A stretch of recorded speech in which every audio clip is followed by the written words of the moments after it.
Awesome. That was so awesome. Thank you, Kara. Thank you, Peter. Thanks for kind of demystifying that whole process. Um, so I'm here to talk about the other side of the coin, which is what happens when you're not eligible. I've been attending a lot of patient meetings and people are raising their hands and saying, I'm 80 years old, I'm never going to be eligible. My uncle, who loves to come with me on all my clinical visits, knows he's never going to be eligible. And I thought I was going to be eligible for the NMD trial. I thought it was my best shot. I've obviously have been in touch with Dan and Vera quite a bit, and I go see Dr. Herman in Rochester. He's very close to my family in upstate New York. And so I enrolled for the NMD pharma trial. And then this summer, I was walking, and we all know that haste makes waste. And my shoelaces were not cooperating, but I would fix them later. And I tripped and I fell over my shoelaces and I broke my kneecap. And that rendered me ineligible for the trial because you have to have, your baseline normal function and then continue that normal function throughout the trial. And I was immobilized for 6 weeks, 8 weeks. So there went all my hope, which kind of makes me excited to be able to talk about this. Like, how do I stay hopeful even if I can't participate? Man, Kara, when you were talking about the way your body felt, my eyes just got welled. I couldn't imagine like the lack of pain and that kind of like, oh, the little jump in your step that you had. That sounds delightful. And I eagerly anticipate getting on that drug, if indeed you were not on placebo. So, what do we do until then? And how do we stay hopeful until then? Well, we know that clinical trials are coming, more clinical trials are coming for CMT, for 1A, the type that I have in my family has, and for multiple types. And I really hope that I'm going to be eligible for them. But I'm 54. I don't have really detectable nerve conduction velocities. I don't know what I will be eligible for. And I was excited to hear you, Kara. Thank you. I did have a lot of envy. Um, so when I ask this question, like, how do we stay hopeful? We don't know when I'm going to be eligible, when I'm going to make it. But what do we do? How do we stay hopeful? Thank you, Rob Pryor, for putting this together every year.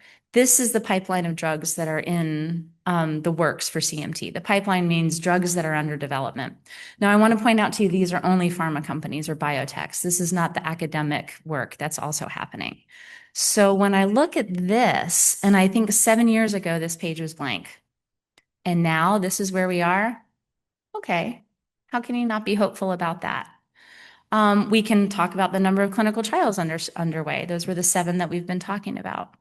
And I can patiently wait while we go through the clinical trial process because these drugs wouldn't be this far along if they didn't have some potential. Right, Janine? I mean, we know that the pipeline gets smaller and smaller as it goes through the funnel. And we heard about the failure rate. But with a number here, I have to remain hopeful that some are coming. So let's just say I'm not eligible for any of these trials. I might be eligible for them when they're approved and I might be prescribed them. That might be a long time, but it's coming. So after the scientific meetings took place this week, I know that we're not limited to this. We heard from a ton of academics and we heard from other companies that have stuff coming on. I feel really hopeful that more are coming on the way. I see that momentum. I feel incredibly positive. I know there will be drugs for me one day and for my symptoms. And actually watching all the progress, watching what has happened in the last couple of days, honestly, it excites the hell out of me. I'm so hopeful.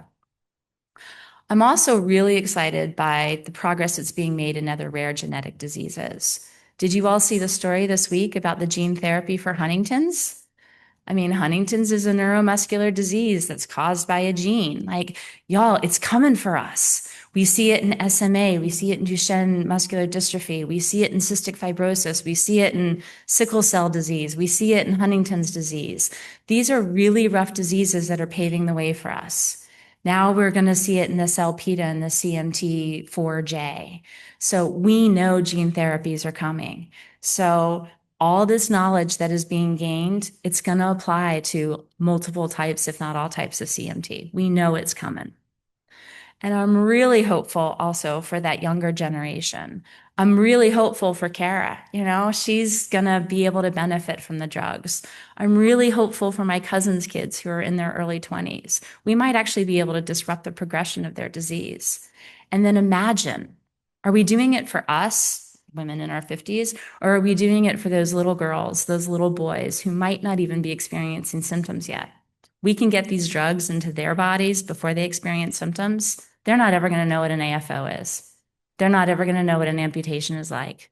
They're not ever going to know how this pain feels. That's because of the work we're doing together as a community. That keeps me really hopeful.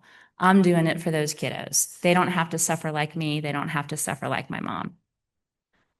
And then we talked a little bit about this also, I think in one of the earlier panels. I think, Rob, you were talking about this, and Wolfgang. You got to feel like you're doing something.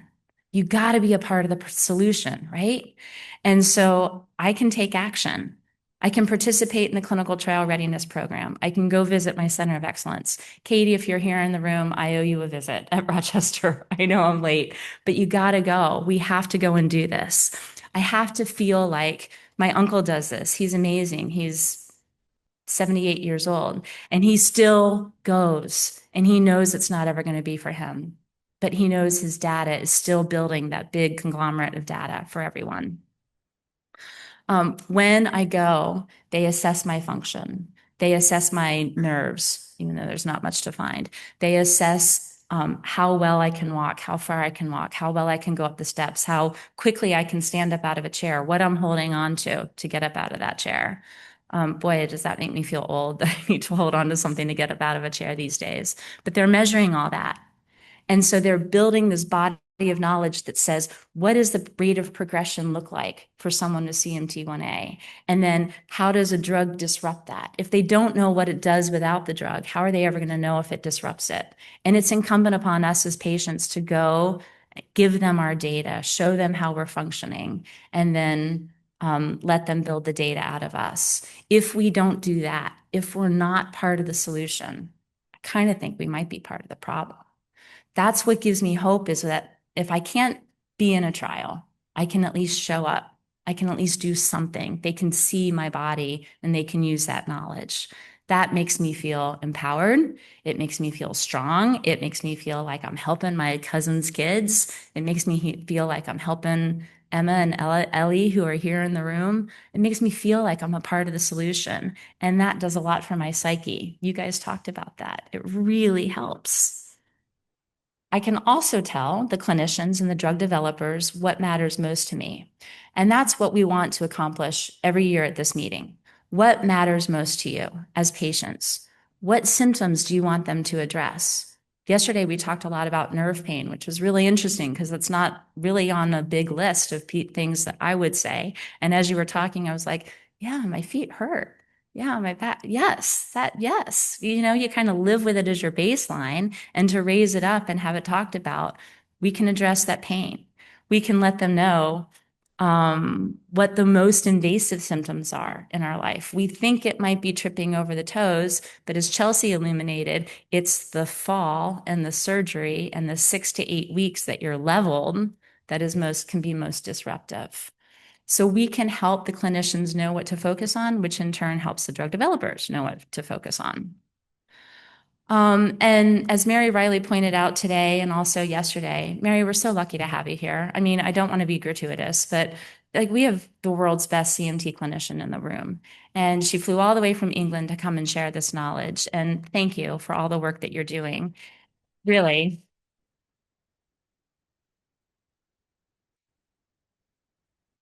If you haven't had a chance to meet her, swarm her before she leaves. But she and her colleagues have been developing these scales to help us understand what is most important to the patients to treat, to help us know that it's the function, to help us know it's the pulling the credit card out of the wallet, that these are the little things that matter. For me right now, it's, can I cut an onion without cutting myself? Can I cut an onion without cutting my hand, or worse, dropping the knife out of my hand and cutting my toe? I now have to wear shoes in the kitchen. That's terrifying. I hate wearing shoes in the house. But as we heard, number one falls happen in the house because we think we're so safe there. So that's our job, is to go to these centers of excellence. And we're going to hear from Dr. Reza, who you've heard about. He's here at Mass General. You're going to hear later about why that's so important that we go. But I just want to say, be a part of the solution. A family with CMT once told me that their involvement with a research foundation turned their family's greatest hurt into their family's greatest purpose. Thought that was pretty cool. The drug community needs us all to activate. So go to the clinic, get it done. Let's see, what else do I have on here? Oh, of course, bring your skills to the research foundation. All of you have something that you can bring. Can you run a bake sale? Can you organize a marathon or a bike? Can you talk to your friends? Do you have the rich uncle? Do you have the rich friend? We've got a couple people in the room who were like, yeah, I know this good billionaire, but he's never going to give us anything. And then they told them about their CMT, and voila, we got a smallish gift for them, but a pretty significant gift for us. Like, people are willing to help us. They want to help us. So talk to your friends, talk to your family, become a part of our ambassador program, which we'll hear about later. Advocate that we have to get involved, because when we get involved, we get peace. We get peace. This is like, this is what I've done because it's really all I know how to do. I see a problem and I want to go out and solve it. But it's also like helps me cope. So, I moved to Maryland to go be near my mom and dad. Really, my mom's 80 and she's really suffering with her walker. She uses a scooter most of the time. And when I see the incredible pain that she's in and the weakness that she has, I think, okay, that could be me in 26 years, or it could not be. We could end this family's legacy. We could keep driving, we could keep working. And I know we can see an end to the struggles, this long legacy that so many of us have. We have that opportunity. So when I trip over my stupid shoelaces and I'm set back 6 months from a broken knee, I know that being part of the solution helps. Okay, what do I have next? Here we go. My favorite part. Nietzsche said, to live is to suffer, but to survive is to find meaning in our suffering. So I hope you guys, as we heard from Vera, as we heard from Wolfgang, as we heard from Rob, as we heard from Kara, be an activist, get involved. Our day will come when we can take these drugs, whether that's in a trial or whether we get it prescribed for us. But until then, I must find a way to make that day happen faster. There is so much power in that purpose. There's power, there's optimism, there's peace. And as I think you guys have seen today, there's even a little bit of joy in it. So come be a part of the solution. Thank you.